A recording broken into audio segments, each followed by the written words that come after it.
최근 북러 정상회담 개최에 대한 소문이 무성했습니다. 이런 가운데 어제 러시아 크렘린궁에서 공식 발표가 나왔습니다. 4월 하반기 김정은 위원장이 러시아를 방문할 것이다. 푸틴 대통령이 김정은 위원장을 만날 것이다. 이런 발표가 있었는데 아직까지 구체적인 날짜나 장소에 대한 언급은 따로 없었습니다. 그래서 여러 가지 관측들도 나오고 있고요. 그래서 오늘 나우 인터뷰에서는 이 북러 정상회담 개최가 임박한 러시아 현지의 분위기를 생생히 전달해 드리도록 하겠습니다. 러시아 현지에 계시는 오선근 통신원 전화로 연결합니다. 통신원님 안녕하세요. 예, 안녕하세요. 오선근입니다. 예, 소문만 굉장히 무성했었는데 러시아 크렘린궁에서 공식적으로 발표를 한 모양이더라고요. 예, 그렇습니다. 그동안 이 김정은 위원장의 러시아 방문이나 북러 정상회담 관련 소식들이 모두 정황상 보도이거나 비공식 확인에 따른 소식이었습니다만, 예. 결국 어제 18일에 그 러시아 대통령궁인 크렘린궁 측이 공식 사이트를 통해서 4월 하반기 북러 정상회담이 진행될 예정임을 확인한 모습인데요. 크렘린궁은 별도의 기자회견이나 보도자료 없이 그 자신들의 공식 사이트에 그 푸틴 러시아 대통령의 초청으로 북한 김정은 위원장이 4월 하반기 러시아를 방문한다라는 이 한 문장으로 공식 확인을 해주고 있는 상태로 예. 현재 준비 중이라는 원론전 입장만을 보였던 크렘린 측에 이 북러 정상회담에 관련된 첫 공식 확인이라 하겠습니다. 네. 어쨌든 크렘린궁에서 공식적으로 처음 이야기가 나온 거기 때문에 러시아 언론에서도 이 북러 정상회담 소식 관련해서 주목도 많이 할 것 같고 굉장히 좀 분위기가 달아오를 것 같은 느낌이거든요. 그 러시아 현지 분위기는 지금 어떻습니까? 예. 유엔의 그 대북 제재나 북미 정상회담 그리고 그 남북 정상회담 관련 소식 등의 그 북한과 한반도 관련 소식들을 그 이미 정치 외교면 보도들의 톱 기사로 다뤄왔던 그 러시아 현지 언론들인데요. 네. 이에 이번 그 북러 정상회담에 대해서도 관련 비공식 확인이 그 한국 언론과 일본 언론들을 통해서 전해지면서 러시아 언론들도 연일 관련 보도를 전했었고, 러시아 유력지 그 이즈베스티아 신문도 그 자체 외교 소식통을 통해서 북러 정상회담이 임박했음을 보도하기도 했었습니다. 특히 그 어제 18일에 그 말씀드린 이 크렘린 측의 공식 확인 후에는 그 김정은 위원장이 4월 내 러시아 방문이라는 제목으로 100여 개가 넘는 러시아 현지 언론들이 관련 기사를 전하고 있는 모습입니다. 네, 굉장히 관심을 많이 가지고 러시아 현지 언론들도 지켜보고 있는 상황이네요. 이 한국에서 보도되기로는 이것도 추측입니다만 24일과 25일이 그 날짜가 될 것이다라는 관측이 가장 지금 주목을 많이 받고 있거든요. 러시아에서는 이 개최되는 날짜를 두고 어떤 관측이 나옵니까? 예, 일단 러시아 언론들도 그 시기에 대해서는 외신을 인용한 보도를 전하면서도 그 여러 정황상 그 시기가 그 또한 그 푸틴 대통령의 일정상 특히 그 어제 4월 그 하반기라는 공식 발표한 크렘린 측의 언급을 보더라도 시기적으로 그 푸틴 대통령의 그 중국의 1대1로 정상 포럼 참석 전에 이 북러 정상회담의 개최 가능성이 큰 것으로 보도하고 있는 상태인데요. 예. 이게 24일과 25일 또는 26일까지 그 진행이 유력한 것으로 전하고 있습니다. 물론 또한 그 회담 지역 역시 그 중국 방문을 앞둔 푸틴 대통령의 그 동선상 그리고 북한에 바로 인접한 지리적 장점으로 인해서 이 극동 블라디바스톡 개최가 유력한 것으로 전하고 있고, 네. 구체적 장소에서도 이 블라디바스톡의 루스키 섬에 위치한 이 극동대학 건물, 연방대학 건물이 거론되고 있는데요. 러시아 언론들은 실제로 이 블라디바스톡 도심과 루스키 섬에 대한 보안 조치가 최근 강화되고 있고, 그 극동 연방대학 일부 건물에 그 출입이 제한되고 있다는 소식도 전하고 있습니다. 그러면 이 장소 자체에 대한 궁금증도 좀 생깁니다. 이 극동 연방대학이라는 곳이 사실 대학교인데, 이런 굉장히 큰 외교 이벤트를 연다는 게 좀 신기하기도 하거든요. 원래 이렇게 좀 이벤트들이 많이 열리는 곳입니까?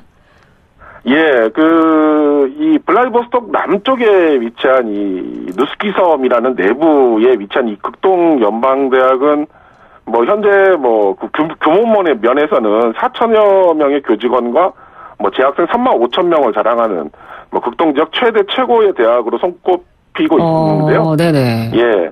지난 2012년이었죠. 그 에이펙 정상회담을 위해서 이 세단장을 한 이후에 현재 3년째 진행되고 있는 이 러시아 정부 주도의 동방경쟁 포럼의 진행 장소로도 매년 사용되면서 이 대학 내 국빈급 정상들과 수행원들이 묵을 수 있는 숙박 시설까지 갖춘 많은 국제 행사 경험을 가지고 있는 장소로 알겠습니다. 예. 특히 이 연방대학이 위치한 이 노스키 섬은 현재 러시아 당국이 극동 지역 관광지로 육성하고 있는 지역입니다만 대학 관련 시설 이외에는 아직은 관련 시설들이 많지 않은 상황이고 말 그대로 블라디보스토크 도심과 떨어진 섬이기에 보안이나 경호 측면에서도 매우 유리하다 할 수 있는데요. 러시아 언론들은 현재 이 극동대학의 스포츠센터 한계동이 기술적 이유로 엊그제 17일부터 30일까지 출입이 통제되고 있고, 예.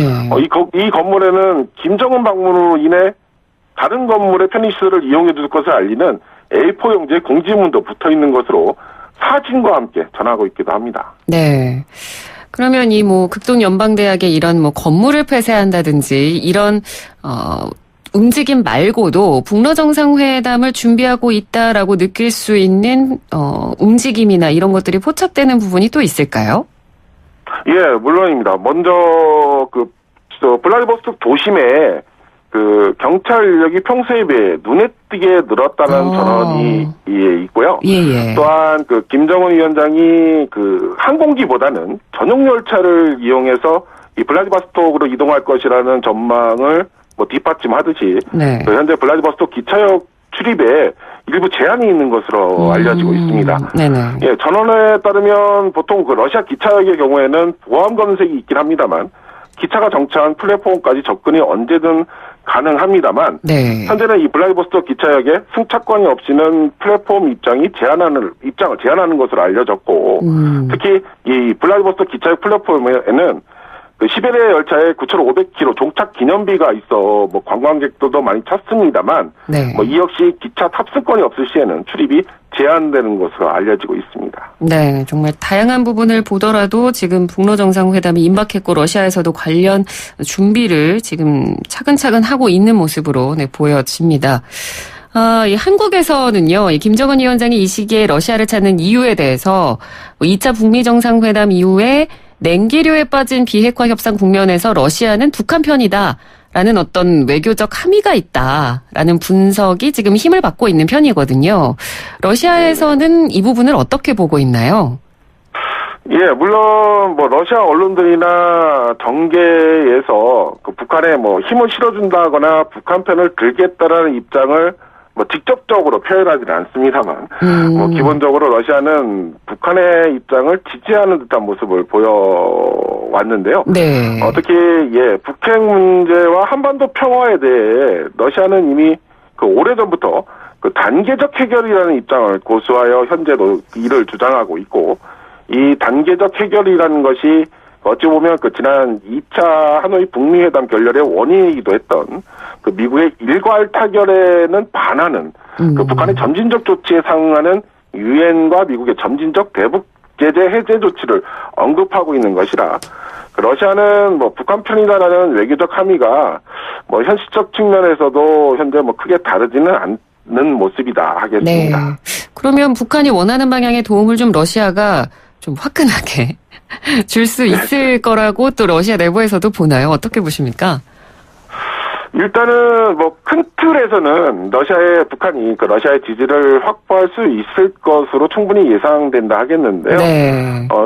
특히 북한에 대한 인도적 측면의 지원, 즉 식량이나 의료품 등에 대한 지원에 대해서 러시아는 이미 긍정적인 입장을 보여왔었고, 대북 제재 완화 요구 역시 러시아 역시 북한의 관련 조치에 따른 이에 따르는 상응 조치를 유엔에 제기하고 있기에 러시아의 지지는 어느 정도는 충분히 예상된다 하겠습니다. 네네. 사실 북러 정상회담 소식이 계속해서 나오면서 그 스티븐 비건 미 국무부 대북 특별대표가 모스크바를 찾았습니다. 뭐 약간 견제하는 듯한 뭐 행동 같기도 하고요. 지금은 돌아갔습니까? 예, 일단은 그 어제 18일에 러시아를 방문했던 이 스티븐 비건 대북 특별대표가 그 러시아 모로글로프 외무차관과 그 북한 관련 문제를 논의한 것으로 러시아 현지 언론들이 전했는데요. 네. 17일과 18일 양일간 모스크바를 방문한 이 비건 대표는 그 러시아 주재 미국 대사관과 러시아 외무부 발표에 따르면 그 한반도 주변 상황에 대한 상세한 의견 교환과 그리고 미국과 러시아의 이견 극복을 위해서 뭐 지속적 대화 의지를 서로 교환했다라고 현재 또 전하고 있는 상태이기도 합니다. 네. 그러면 이 북러 정상회담이 개최가 되고 이어서 뭐 북중 정상회담, 더 나아가서 북중러 정상회담까지 바라볼 수 있는 그런 관측도 나오는데 이 앞으로의 이런 과정에 대해서 러시아에 대해서 러시아 내부에서 이런 부분에 대한 분석이 나오기도 하나요? 일단은 러시아 언론들의 기본적인 측면상 그리고 네. 지금 현재 그 북러 정상회담을 예측하는 부분에 있어서도 러시아 당국의 공식적인 발표가 없으면 그 러시아 언론들 역시 이에 대해서 뭐 크게 보도하지 못하는 측면이 있긴 합니다. 아, 예. 이에 따라서 그 북러 정상회담이 개최되고 추후에 이 북중 정상회담 그리고 북중러 정상회담이 개최될 수 있다는 관측은 뭐 전문가들 사이에서는 충분히 예상되고 있기도 합니다만 네. 기본적으로 러시아 당국이나 러시아 언론들에서 공식적으로 이러한 입장을 미리 표명하고 있지는 않는 모습입니다. 아, 그렇군요. 알겠습니다. 통신원님 오늘 말씀 여기까지 듣겠습니다. 고맙습니다. 예, 감사합니다. 네, 지금까지 북러 정상회담을 앞둔 러시아 현재 분위기를 이 러시아의 오선근 통신원을 통해서 전해 들었습니다. 1부는 여기서 마치고요. 잠시 뒤에 2부 이어가도록 하겠습니다.